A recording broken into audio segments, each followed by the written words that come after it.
Section 1. You will hear a conversation between a travel agent and a customer who needs to book a hotel for a group visit. First, you have some time to look at questions 1 to 6.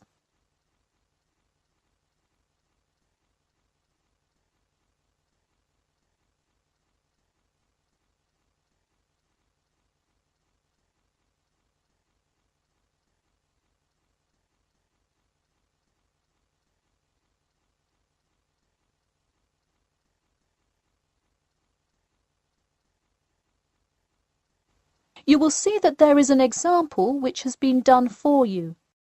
On this occasion only, the conversation relating to this will be played first.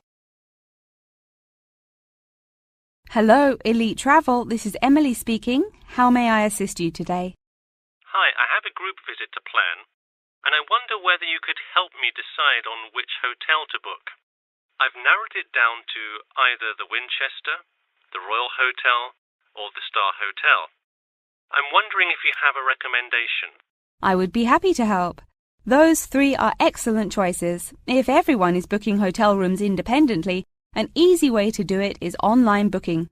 The Star Hotel offers online bookings at no additional charge. It sounds fine. The woman says that the Star Hotel offers online bookings at no additional charge. So, choice B has been written in the space. Now we shall begin.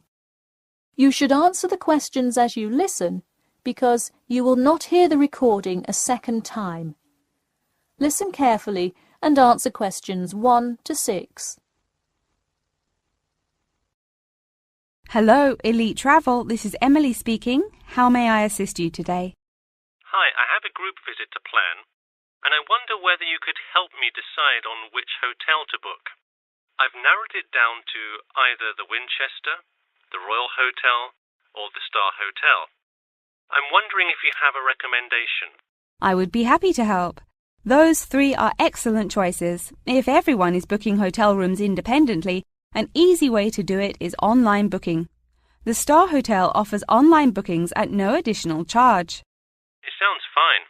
Yeah, and you can even book the gorgeous sea view rooms if you act quickly. I'll consider that. It would be great since we're mostly first-time visitors to the area to get a nice view of the water. Now, are there handicap-accessible rooms? Yes, all 3 options have access for the physically disabled. Great. I should also mention that we'll be on a tight schedule, so we won't have much time to go out for meals. Which of these hotels serve food? There is a limited continental breakfast menu at the Star and at the Winchester. For a full restaurant and room service, the Royal Hotel is your best bet. Oh, wonderful. Could you tell me more about the restaurant? Absolutely. In the morning, there is a gourmet buffet or a la carte item, and after 11 a.m., lunch is served in the dining room. Dinners are in a nice, low-key but high-quality setting in the hotel's private dining room, and Fridays feature the house jazz band. How lovely. Is there a group discount? No, sorry, not at the Royal Hotel. Let me check on the others, though. Could I place you on hold for just a second? Sure, thanks. It looks like there is one at the Winchester. 15% off when you book 8 or more rooms. Really? Sold. We'll book at the Winchester. Wait, is it suitable for children, though? We'll have a few little ones in our group, and it would be great to have a way to keep them occupied. Yes, in fact it has a play place that kids just love, with slides and swings and everything. Definitely a good hotel to bring the kids. Okay, great. Before you hear the rest of the conversation, you have some time to look at questions 7 to 10.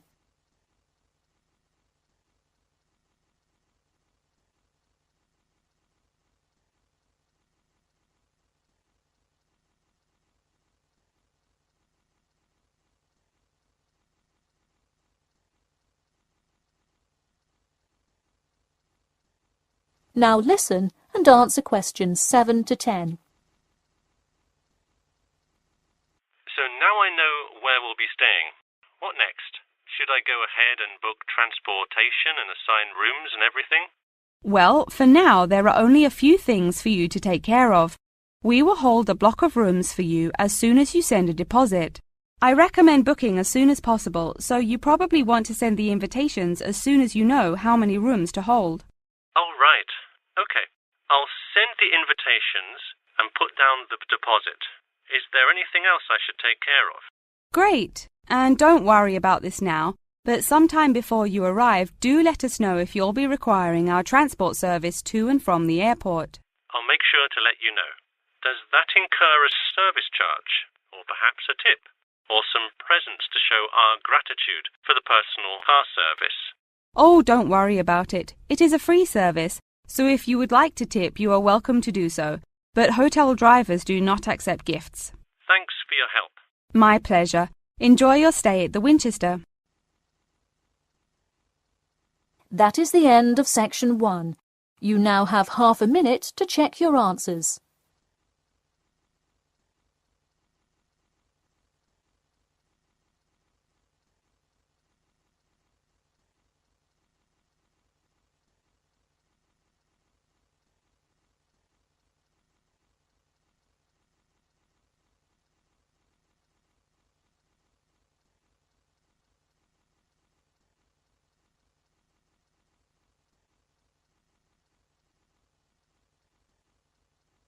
Now turn to section 2.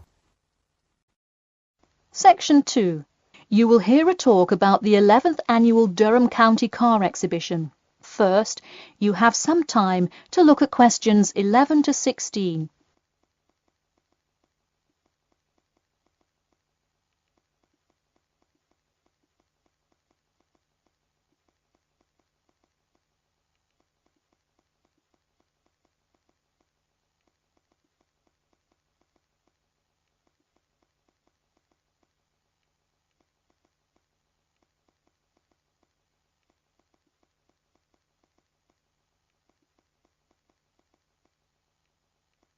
Now, listen carefully and answer questions 11 to 16. Ladies and gentlemen of Durham, start your engines. Skip Gordon here, inviting you to the 11th Annual Durham County Car Exhibition. That's right, it's that time of year again. Mark your calendars. The pre-opening event kicks off on the 18th, and the exhibition officially opens to the public on Saturday, March the 19th. Take it from me, you won't want to miss Durham's most attended public event of the year 5 times running. You don't have to be a motorhead to appreciate the finest cars, both new and old, in existence today, but it helps. Be one of the 70,000 people to see everything from big rig monster trucks to good old-fashioned classic hot rods. Get your tickets now. Admission is £10 for adults and £5 for children during off-peak times, and £20 for adults and £10 for children, and senior citizens on weekends and for full-day passes. Come see vintage classics, bid in the auctions, and even test out a few on the Winners' Circle racetrack.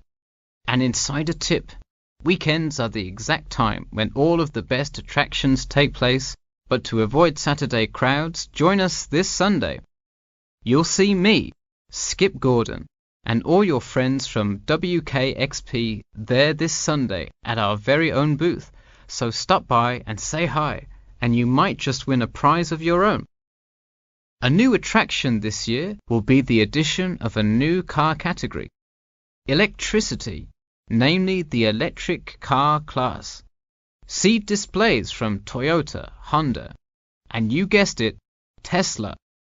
Watch as the first generation of fully electric cars compete on style, ride, and watch the main entertainment as there's going to be a fabulous show of racing car to see who takes home fastest battery-powered car.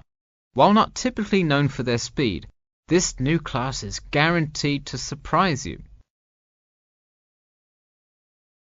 Before you hear the rest of the talk, you have some time to look at questions 17 to 20.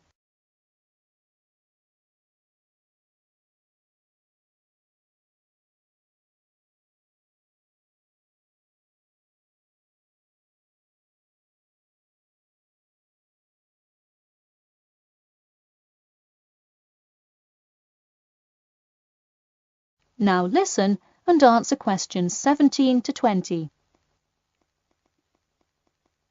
Get tickets before they sell out. Last year's tickets sold out fast, so we upped the attendance this year. That's right, more seats. But don't wait. Act now and save. That's right, if you buy your tickets before this Friday, you'll get 2 for the price of 1. That's right, 2 for the price of 1. And don't worry, kids. Just like last year, there's something specially for you. Wreak havoc on the road with the Kids Crazy Cars ride, and then race around the Tiny Tykes track in your favorite child-sized race car. Meanwhile, Mom and Dad can take a spin in a ride a bit more than their size. We're rolling out a massive dirt track so you can get behind the wheel and test drive something a little more adventurous. Put the pedal to the metal in a 4x4 SUV as you go over bumps and navigate through twists and turns. You'll want to buckle up. You heard it here. Act now to get in on the fun at the Durham County Car Show before it's too late. Come for prizes, good prices, and good old-fashioned family fun.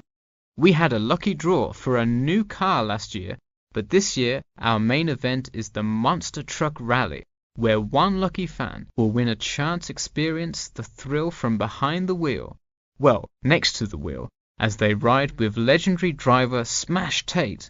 Feel the speed firsthand and talk to a living legend in a true, once-in-a-lifetime opportunity. For tickets, go online to www.durhamcountycars.com or call 1-888-CAR-SHOW now. We'll see you there, and always remember to buckle up. That is the end of section 2. You now have half a minute to check your answers.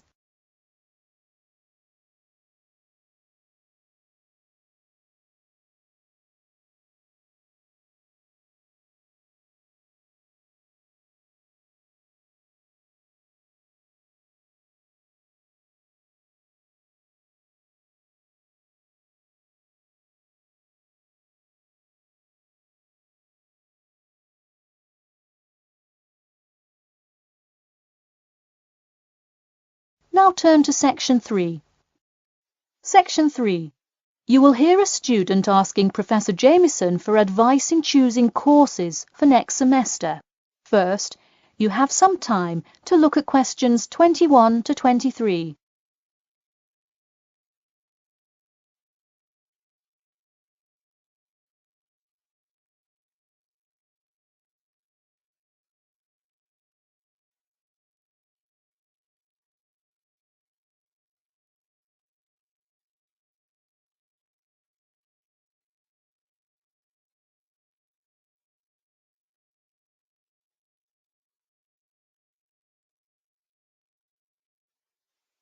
Now, listen carefully and answer questions 21 to 23. Hi, Professor Jameson. I was hoping we could talk this week about choosing courses for next semester. That sounds great. Any idea yet, or what you'd like to take? Well, I was hoping you could kind of tell me. There are so many to choose from. I don't even know where to start. Sure. Well, first things first. Do you know what you will major in? It's important to take courses that are relevant to your career path. Well, I think I want to major in biology. I want to go to medical school, so it seems like it would make sense. I agree. If you like biology, it's definitely a good idea to focus on that, since so many of the requirements overlap. Okay, so I should take a few biology classes then? Yes, let's start there. You should pick 1 or 2 biology classes. Not just any biology classes, though. If possible, read online or talk to senior fellows and find out about the structure of the courses. You don't want to end up signing up for 2 classes that require labs in the same semester. You'll spend so much time in the biology department that you won't see the light of day. All right, good idea. I heard labs can be as long as 4 hours. That's true. And another thing, make sure the topic is either relevant to your major or something you're interested in learning about. It sounds obvious, but do not just take a class because you heard it was easy or because it does not require attendance. Of course not, though it would be really nice to have at least one class that's a little bit less rigorous than the ones I'm taking this semester. I barely sleep as it is with all this studying. That may have more to do with your study habits, though I don't disagree that your schedule is really difficult this semester. Before you hear the rest of the talk, you have some time to look at questions 24 to 30.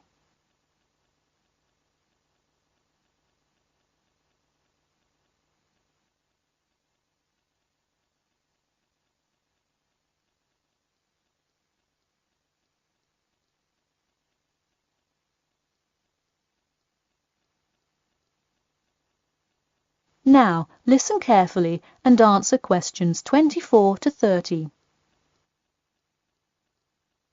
So, any idea which biology classes you may decide on for next semester? Well, I was thinking of taking human physiology. It sounds relevant and interesting. I think it is an interesting class, but I would recommend against it. You're already in human anatomy, which also covers physiology, so it would be repetitive and probably not the best use of your time. If I already know some of the stuff, I could take it to boost my GPA a little bit. You could maybe do that, except the professor that teaches it is famous for giving out the fewest A's of any professor. Oh well, never mind. Now, changing subjects. Have you decided yet on your research topic? Well, I actually decided. I don't want to do a research paper. I'm going to do a dissertation instead. I think I will much more enjoy coming up with a thesis and finding all the details to support it. I see. Didn't you already do some of the research, though? What happened to that? Well, I started doing research. Then the more data I collected, the more complicated things got. I realized I would have to take a lot more steps to randomize the sample, and then I realized I would need to control for more factors. I see. What kind of data collection did you do? I interviewed employees at the water treatment facility after Professor Dickinson recommended it. I understand.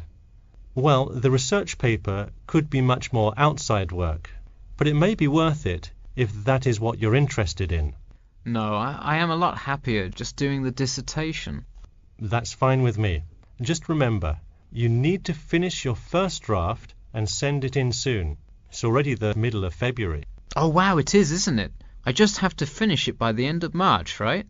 Yep, but don't forget, the date will really sneak up on you. Okay, I'll make sure to set reminders in my calendar.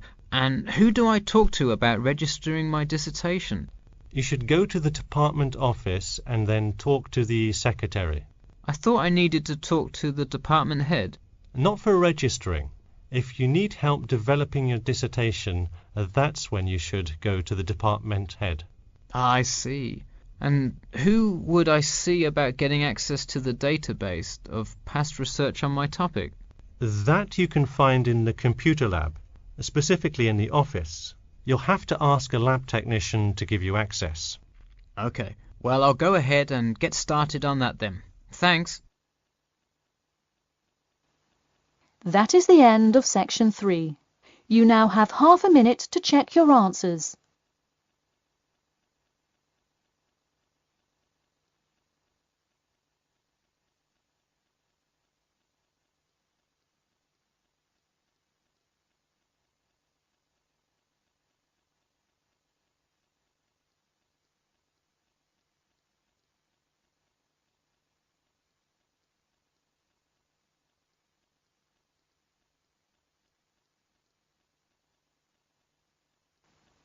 Now turn to section 4. Section 4. You will hear part of a lecture about the role of sleep in humans and animals. First, you have some time to look at questions 31 to 40.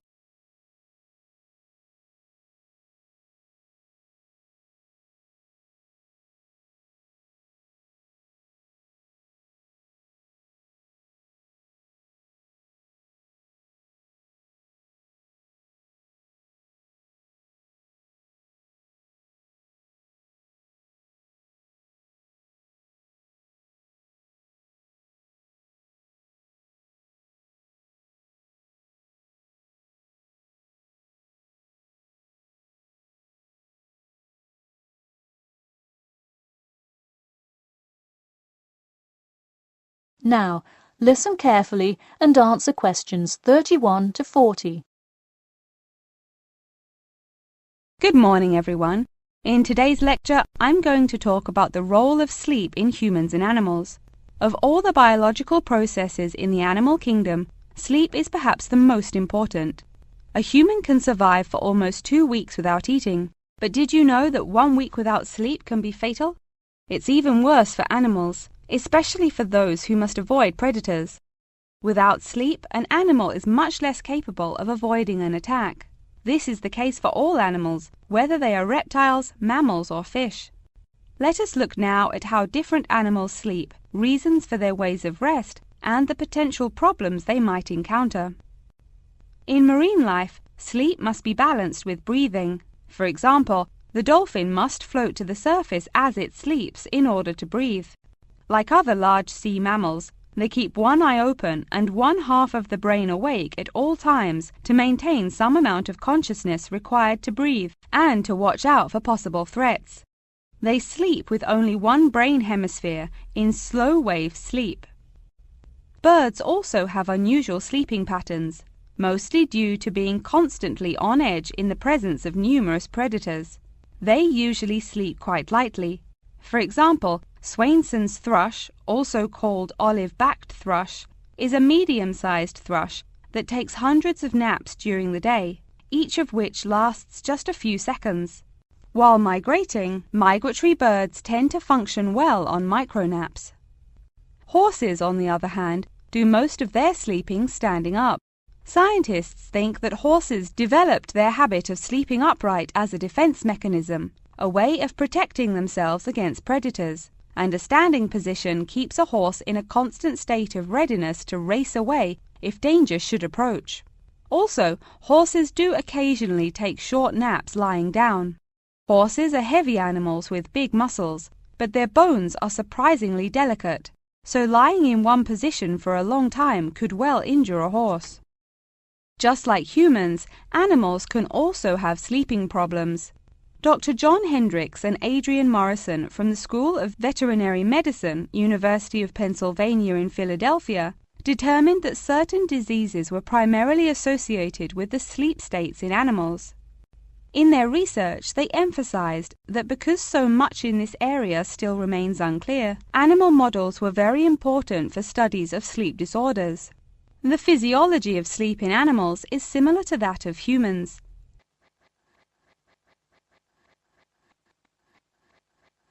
But why do we humans sleep? Researchers and scientists believe it helps us organize our memories of the day, that sleep acts as a kind of filing system for the brain. Without it, our thoughts become disorderly and confused, which leads to increased likelihood of accidents and a tendency to say and do bizarre things. Researchers also believe that sleep plays a key role in learning. We sleep so that the brain can integrate new knowledge and form new associations. Because of the similar sleeping pattern to that of humans, rats are often studied in order to increase our knowledge of human physiology. In one study, rats were kept awake for almost 2 weeks and their behavior was observed. Researchers found the sleep-deprived rats could hardly remember anything of what they had been taught that day. For example, one rat had been taught to recognize pictures of various Parisian landmarks in order to receive food. Pressing a button below a picture of the Louvre would result in food being released, and so forth. However, when deprived of sleep, they would press buttons seemingly at random. In addition to rats, the fruit fly, a small insect that feeds and breeds on spoiled fruit, also has been used as a model organism, and thousands of scientists around the world work on it. But why was the fruit fly chosen to be studied? It was for practical reasons. The most important one is that the relationship between fly and human genes is so close that the sequences of newly discovered human genes, including genes that show a susceptibility, can often be matched against their fly counterparts. This provides an indication of the function of the human gene and could help in the development of effective drugs to help people with sleeping disorders. Therefore, many scientists today choose to study the genetic structure of the fruit fly, which could make a particularly important contribution to the understanding of developmental processes in humans. In conclusion, sleep is a necessary part of life, not just for humans, but for the entire animal kingdom. Now, I'd be happy to answer any questions you may have. That is the end of section 4. You now have half a minute to check your answers.